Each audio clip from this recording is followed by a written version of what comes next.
Hello everyone, welcome to bet IQ। तो आज हम लोग पढ़ने वाले हैं JSSC CGL में प्रैक्टिस सेट पेपर 2 के अंदर व्याकरण के क्रिया को। क्रिया का पार्ट 1 जो है हम लोग पिछले क्लास में स्टडी कर चुके हैं। ये आपका क्रिया का पार्ट 2 है, जिसमें हम लोग क्वेश्चन ही नहीं बल्कि क्वेश्चन के साथ जितना भी बेसिक कॉन्सेप्ट बन सकते हैं सारे क्वेश्चन को उसके कॉन्सेप्ट के अकॉर्डिंग स्टडी करने वाले हैं। तो चलिए बिना लेट के आते हम लोग फर्स्ट क्वेश्चन पे, जो है आपका कि भाव सूचक क्रिया के या फिर बोल सकते हो अर्थ के अनुसार क्रिया के कितने भेद होते हैं। तो जी हाँ, अगर हम लोग बात करते हैं क्रिया के भेद के, तो याद रखिए कि आपका अर्थ के अनुसार क्रिया के टोटल 5 भेद होते हैं। देखिए, अगर हम लोग बात करते हैं कि क्रिया के अनुसार 5 भेद जो है वो कौन कौन से होते हैं, तो देखिए इसमें सबसे पहले आपका होता है निश्चयार्थक क्रिया, दूसरा होता है संभावनार्थक क्रिया, तीसरा होता है संदेहार्थक क्रिया, चौथा होता है आज्ञार्थक क्रिया और पांचवा होता है आपका संकेतार्थक क्रिया। तो इस तरह से आपके टोटल 5 भेद जो है आपके होते हैं किसके अनुसार, तो अर्थ के अनुसार क्रिया के कितने भेद होते हैं,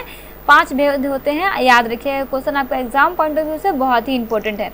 चलिए अगर हम लोग बात करते हैं निश्चयार्थक क्रिया की, तो निश्चयार्थक क्रिया का उदाहरण के अकॉर्डिंग समझिए, जैसे आपका विनीत पटना गया, प्रमोद आज नहीं आएगा, इस तरह के जो आएगा जाएगा आदि इस तरह के जो शब्द लगे होते हैं ना किसी भी शब्द के लास्ट में, तो उसे हम लोग बोलते हैं निश्चयार्थक क्रिया। वहीं संभावनार्थक क्रिया में क्या होता है, जैसे यहाँ पे देखिए पाकिस्तान का युद्ध ना हो या फिर ना हो तो अच्छा होगा, मतलब इसमें एक आपका संभावना व्यक्त किया जा रहा है, तो इस तरह के शब्द को क्या बोलेंगे, संभावनार्थक शब्द बोलेंगे। वहीं संदेहार्थक शब्द में क्या हो जाएगा, जैसे एग्जाम्पल में आप समझिए सुरेंद्र आज कॉलेज गया होगा, इस तरह का जो शब्द होता है, जैसे गया होगा, अब गया है कि नहीं गया है कंफर्म नहीं है, लेकिन गया होगा ऐसा बोला जा रहा है, तो इस तरह के शब्द को क्या बोलेंगे, संदेहार्थक शब्द बोलेंगे। वहीं आज्ञार्थक शब्द में क्या होता है, देखिए जैसे सदा सच बोलो, झूठ नहीं बोलना चाहिए, झूठ मत बोलो, कृपा कर मुझे जाने दो, इस तरह का शब्द जो होता है ना वो आपका आज्ञार्थक शब्द होता है। वहीं आपका नेक्स्ट और पांचवा है आपका संकेतार्थक शब्द। जैसे मान लो कि मैं एग्जाम्पल में आपको बता रही हूँ, यदि देश में प्रचुर अन्न उपजता तो लोग भूखे नहीं मरते, ये आपका एक बेसिक एग्जाम्पल है किसका, संदेहार्थक क्रिया का ना। तो इस तरह से आपके 5 भेद होते हैं और 5 भेद को आपको जो है अच्छे से याद रखना है, ठीक है।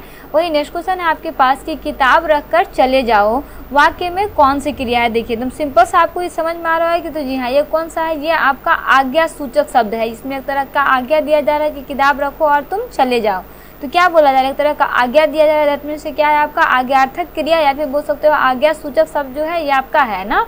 वही नेक्स्ट क्वेश्चन है आपका कि कार्य के आधार पर क्रिया के कितने भेद होते हैं। तो जी हाँ, अगर हम लोग कार्य के आधार पर बात करते हैं ना, तो हम लोग पढ़े हैं कि कार्य के आधार पर क्रिया के 2 भेद होते हैं। पहला आपका सकर्मक क्रिया होता है, दूसरा आपका आकर्मक क्रिया होता है। इसे हम लोग बहुत डिटेल्स में बेसिक क्वेश्चन के अकॉर्डिंग, टॉपिक के अकॉर्डिंग और जितने भी इसमें क्वेश्चन बन सकते हैं सारे के अकॉर्डिंग इसको स्टडी किए हैं। वही नेक्स्ट क्वेश्चन है आपके पास कि सकर्मक क्रिया के कितने भेद होते हैं, बताइए। तो जी हाँ, सकर्मक क्रिया के अगर भेद की हम लोग बात करते हैं तो सकर्मक क्रिया के टोटल 3 भेद होते हैं। कितने भेद होते हैं, 3 भेद होते हैं। पहला आपका होता है एक कार्मक सकर्मक क्रिया, दूसरा होता है द्विकर्मक क्रिया, तीसरा होता है आपका अपूर्ण सकर्मक क्रिया, ठीक है। तो इस तरह से आपके सकर्मक क्रिया के कितने भेद हुए, 3 भेद हुए, याद रखिएगा, ठीक है।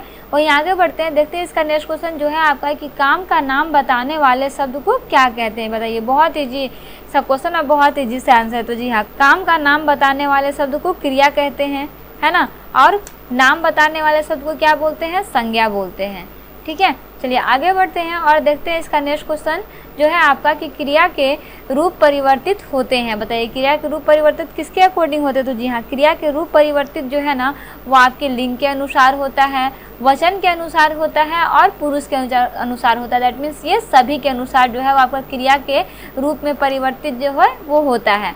वही नेक्स्ट क्वेश्चन है आपके पास कि क्रिया मूल किसे कहते हैं। तो जी हाँ, अगर हम लोग क्रिया मूल की बात करते हैं, धातु को हम लोग क्रिया मूल कहते हैं। क्या बोलते हैं, धातु को हम लोग क्रिया मूल कहते हैं ना। वही नेक्स्ट क्वेश्चन है आपके पास कि क्रिया बनाने के लिए धातु में क्या जोड़ा जाता है, बताइए। बहुत ईजी है। तो जी हाँ, क्रिया बनाने के लिए धातु में हमेशा ना जोड़ा जाता है ना।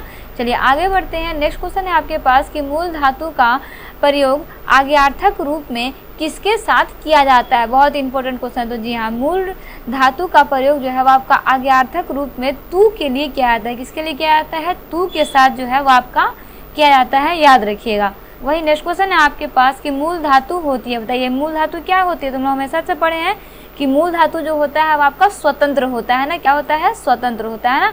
वहीं आगे बढ़ते हैं और देखते हैं इसका नेक्स्ट क्वेश्चन जो है आपका कि नाम धातु से किस प्रत्यय का योग होता है। तो जी हाँ, नाम धातु से जो है ना वो आपका आ का प्रत्यय जो है वो होता है, यानी कि योग आ प्रत्यय का योग जो है वो आपका होता है ना। वही नेक्स्ट क्वेश्चन है आपके पास कि संज्ञा और विशेषण शब्दों में प्रत्यय लगाकर जो धातुएं बनती हैं उन्हें क्या कहते हैं। तो जी हाँ, संज्ञा और विशेषण लगा के जो धातु आपका बनता है ना उसे नाम धातु बोलते हैं। क्या बोलते हैं, नाम धातु बोलते हैं ना। वही नेक्स्ट है आपके पास कि संज्ञा विशेषण और क्रिया विशेषण शब्दों के बाद जब दो अलग अलग धातु आते हैं तो उन्हें क्या कहते हैं। तो जी हाँ, इसके बाद अगर दो अलग अलग धातु आते हैं ना तो उसे हम लोग सम्मिश्र धातु बोलते हैं। क्या बोलते हैं, सम्मिश्र धातु बोलते हैं। बहुत इंपॉर्टेंट क्वेश्चन है ये आपका। वही नेक्स्ट क्वेश्चन आपके पास के निम्न विकल्पों में से सकर्मक क्रिया का चयन कीजिए। बहुत इजी है, बहुत बार हम लोग सकर्मक और अकर्मक क्रिया पढ़े हैं। तो जी हाँ, अगर आप यहाँ पे देखिएगा तो तड़पाना, तड़पाना क्या है, एक आपका सकर्मक क्रिया है। क्या है, सकर्मक क्रिया। बाकी यहाँ पे और भी जितने दिए हुए हैं वो आपके सकर्मक क्रिया नहीं है।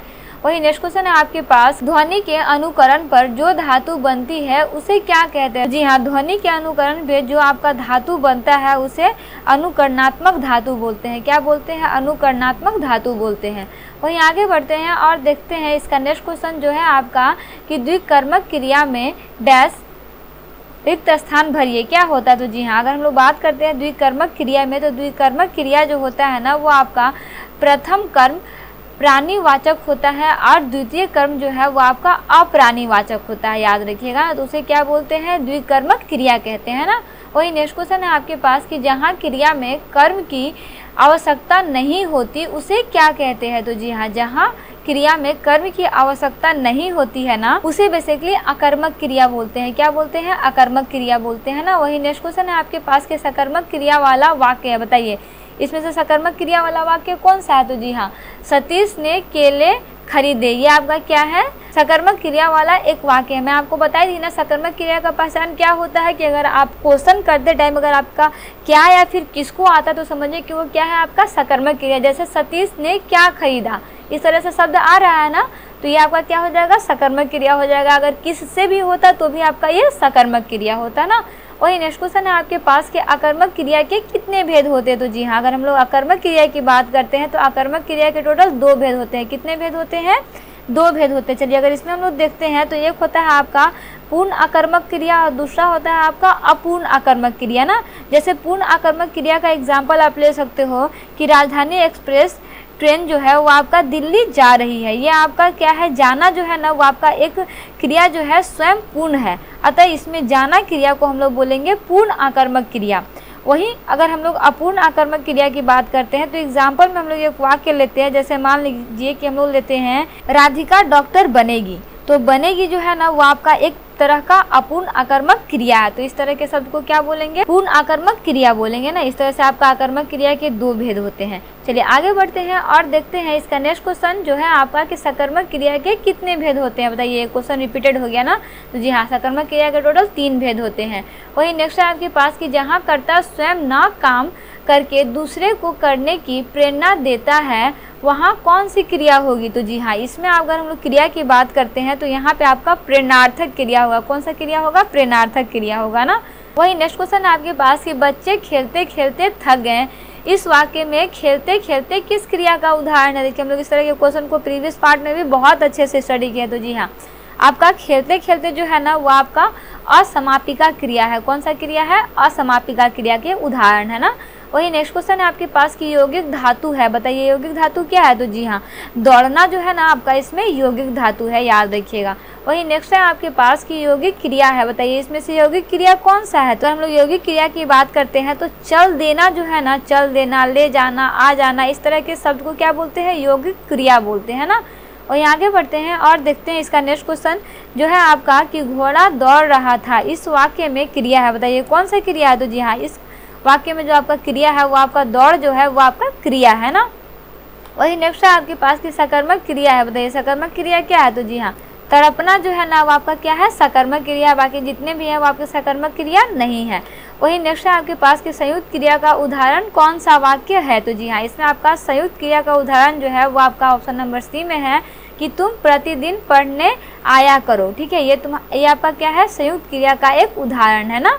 वही नेक्स्ट क्वेश्चन है आपके पास कि निम्नलिखित वाक्यों में अकर्मक क्रियार्थक वाक्य है, बताइए अकर्मक क्रियार्थक वाक्य कौन सा है। तो जी हाँ, हम लोग फर्स्ट ऑप्शन में ही देखते हैं। तो बूंद बूंद से घड़ा भर जाता है, ये आपका क्या है, एक तरह का अकर्मक क्रियार्थक वाक्य है ना। और यहाँ आगे बढ़ते हैं और देखते हैं इस पार्ट का लास्ट क्वेश्चन जो है आपका कि जिस मूल शब्द से विकार होने से क्रिया बनती है उसे क्या कहते हैं। तो जी हाँ, जिस मूल शब्द में विकार होने से क्रिया बनती है ना उसे क्या बोलते हैं, यौगिक धातु बोलते हैं। ठीक है, तो इस तरह से हम लोग बेसिकली व्याकरण में क्रिया के संपूर्ण पार्ट को स्टडी कर चुके हैं। इसमें टोटल हम लोग 55 क्वेश्चन को स्टडी किए हैं। सारा क्वेश्चन आपका एग्जाम पॉइंट ऑफ व्यू से बहुत ही इंपॉर्टेंट है, सारे क्वेश्चन को स्टडी करते रहिए। इसमें जितना भी बेसिक कॉन्सेप्ट बताया गया ना, सारे कॉन्सेप्ट को आप अच्छे से याद रखिएगा। कॉन्सेप्ट अगर आपको याद रहेगा तो आप मैक्सिमम क्वेश्चन को अच्छे से सॉल्व कर पाइएगा। तो मिलते हैं नेक्स्ट वीडियो में एक इंपॉर्टेंट पार्ट, एक इंपॉर्टेंट टॉपिक के साथ। Thanks for watching, like and subscribe right IQ।